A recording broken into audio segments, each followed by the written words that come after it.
They said awards are about honoring the best, but the list you're about to see leaves out the one name the whole world expected. A leaked clip is ripping through TikTok right now, showing the 2024 CMA nomination sheet with a giant hole where Beyonce should be.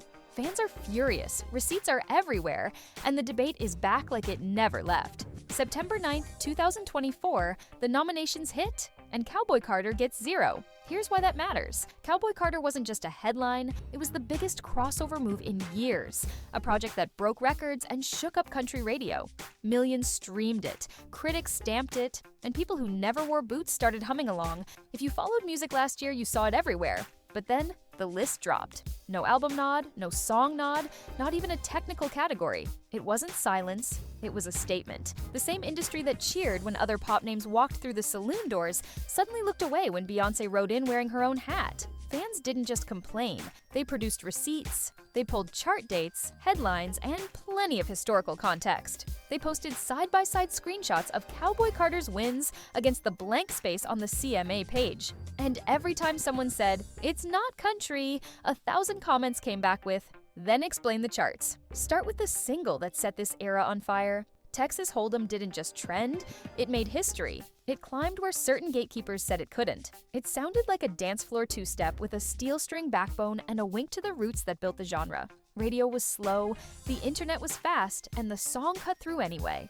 That context triggers flashbacks. Years earlier, during the 2016 CMAs, Beyonce stood on that stage with the chicks and lit a match. The room was split. Some loved it, others tried to pretend it didn't happen. That night told you everything about how this would play out later. When Cowboy Carter arrived, it was more than music. It was a test. So when the new nominations excluded her across the board, the backlash came with addresses and dates. People posted the nominee PDF like it was a court exhibit. They circled the missing name in red. They made side-by-side edits.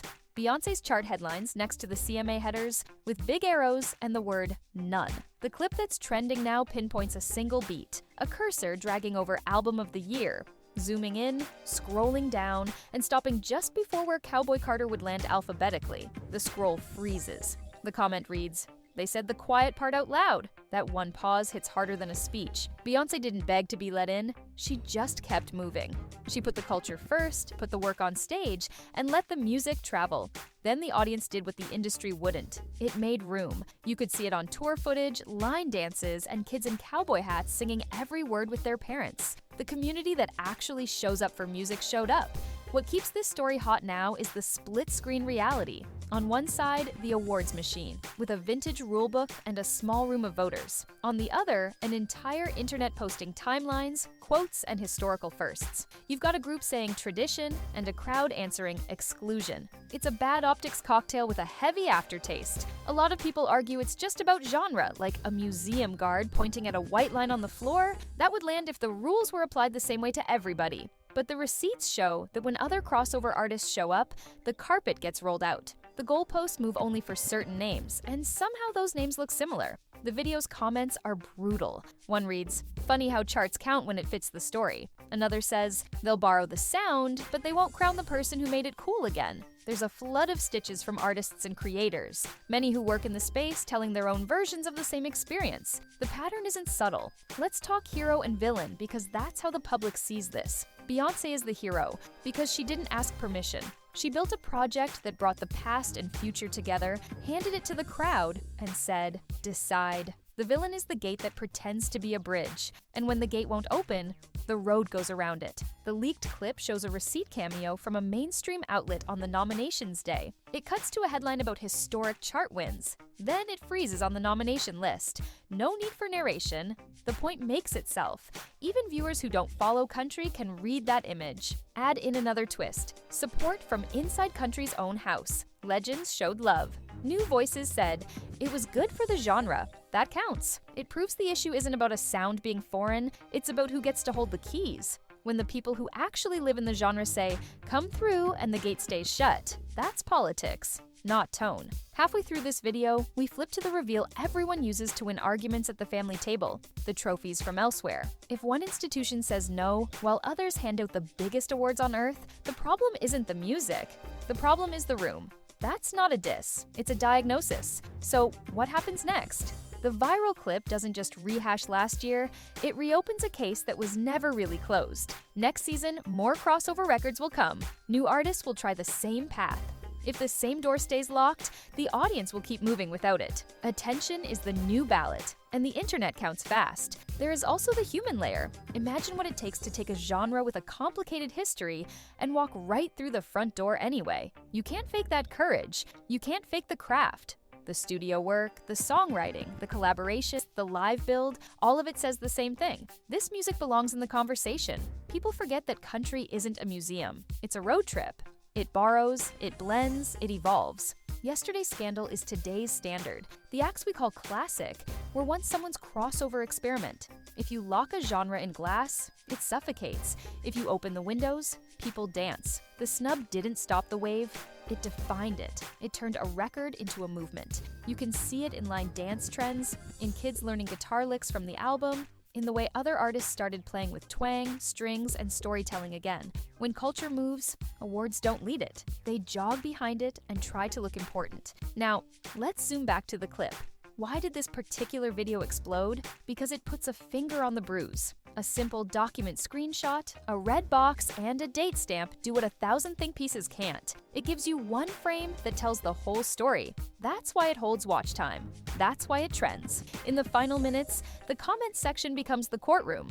People are posting their votes with their wallets, their streams, and their shares. They're saying which voice matters. They're telling the next generation of artists whether to chase approval or chase impact. If you're paying attention, you already know who's winning. This channel doesn't exist to hate on awards for sport. Awards can be beautiful when they reflect the moment, but when they miss, our job is to hold up the mirror and let the audience judge. The mirror doesn't lie. It shows a record that changed a genre's conversation and an institution that pretended not to hear it. The smarter institutions pivot. They widen the tent and claim they led the way. It's the classic move. That might happen here too, because you can't ignore a cultural force forever without looking small. If they're wise, they'll find a way to embrace what the audience already embraced. Until then, we keep the receipts handy. We run the timeline. We revisit the 2016 stage, the chart milestones, the nomination silence, and the global wins that followed. We let the facts stack up like dominoes, and we watch which direction they fall. Spoiler, they don't fall toward exclusion. So drop your verdict. Was it rules, or was it gatekeeping? And more important, what do you want the future to look like? If you want country to grow, you want artists who can bring new ears in without losing the soul. That's the assignment. That's what Cowboy Carter did. Here's my last word on it. Music belongs to people, not committees. Committees can honor it, but they can't cage it. Every time a gate slams shut, the crowd finds a side door and throws a party outside. That's what this viral clip proves. It's not just outrage, it's proof the audience has already moved on. And if you're still saying she doesn't belong, ask yourself why the songs landed, why the stage is filled, and why the headlines kept coming. Ask why your favorite legends cheered. Ask why kids learned those riffs. If your answer is rules, make sure those rules apply to everybody. If they don't, they're not rules, they're excuses. We're going to keep tracking this story because it's bigger than one list. It's about who gets seen, who gets heard, and who gets credit when they deliver. Today, it's Beyonce. Tomorrow, it's the next artist with a new sound and the same wall. And every time, the audience will tell the truth faster than the room does. Villains aim to erase moments like this, but it never works. The more they try, the louder the clips get, the more the receipts spread, and the more people show up to say, "We were here." That's the part you can't measure with a ballot, and it's the part that matters most. So watch the clip again. Look at the empty line, then look at what filled the stadiums. That's the gap we're talking about. That's why a leaked scroll on a nomination sheet has the timeline on fire. It's not about bitterness, it's about fairness. And fairness wins when people refuse to forget. In the end, the industry can keep the ceremony. The culture keeps the crown. Villain aimed to destroy hero, but ultimately destroyed themselves.